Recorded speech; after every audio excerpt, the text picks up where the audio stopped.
natin yung gulaman. Ayan, lagay natin lahat ng mga gulaman na hiniwa-hiwa natin ng maliliit. So, yan. Lagay lang natin lahat. Yan.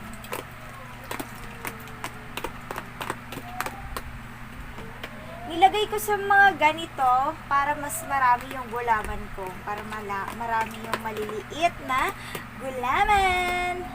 So, yan. Haluin lang natin kasi may ibang hindi naghiwa-hiwalay pa. So, kailangan mahiwa-hiwalay natin. Okay. So, ang next nating ilalagay, itong buko. Ayan. Lagay na natin ang ating buko.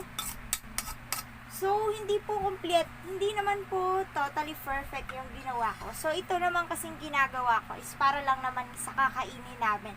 Pero kung gusto niyo yung super masarap na buko pandan, buko gulaman, ganyan, eklabos, anong tawag pa dyan, pwede kayo maglagay ng Nestle cream, ganun. Pwede nyo pong lagyan ng gayon.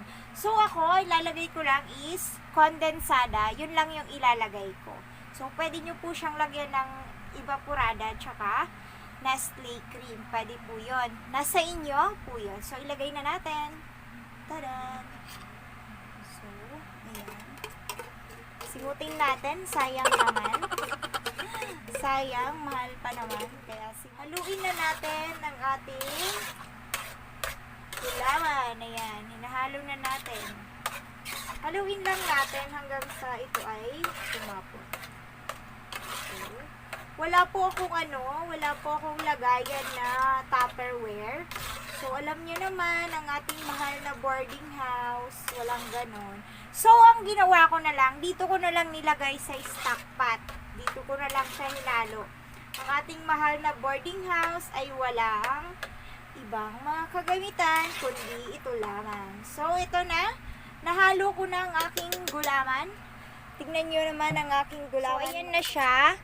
Haluin lang natin ng mabuti. Tapos, i-transfer natin kung saan kayo comfortable yung ilagay. Tapos, pwede nyo na po siyang palamigin. So, ganyan lang kasimple. Gumawa ng ating buko pandan, gulaman, eklabos. So, ganyan lang. Ready to merienda na yan mamaya pag lumamig. So, ayan. Lalagay ko na. Ilipat na natin sa ating mahal na lagayan. So, ayan siya.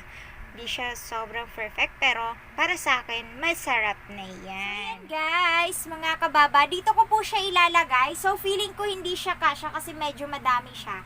Ilalagay ko din siya dito. So, ito lang naman po kasi yung mga namin, mga bakanteng Tupperware. So, ayan. Pagtyagaan na natin, basta may nalalagyan tayo. Okay? So, ilipat na natin dito. Lagay na natin. Lipat na natin ang ating hiwaga. Haluin muna natin. Baka di nag-spread yung kanyang. Ayan. So, ayan po siya. Ready to palamig na. Ayan. Papalamigin na natin later. So, ayan siya. Ayan siya. So, ayan, dahil nalipat na natin dito, ilalagay ko siya dito. So, ayan na, natakpan na natin. Takpan nyo ng maayos para hindi matapon. So, ngayon, ililipat ko na siya dito. Kasi, since tawag na to, wala tayong ref, dito ko po siya ilalagay. Dito ko po siya papalamigin sa ice chest. Okay? Lagay na natin. Ayan. Ayan na siya, guys. Tara. So, time check tayo.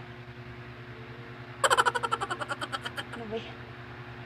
So, time check tayo. It's already 5:33. Ayan. 5:33 natin siya kinuha. So, ayan na siya. Super lamig na. Tada!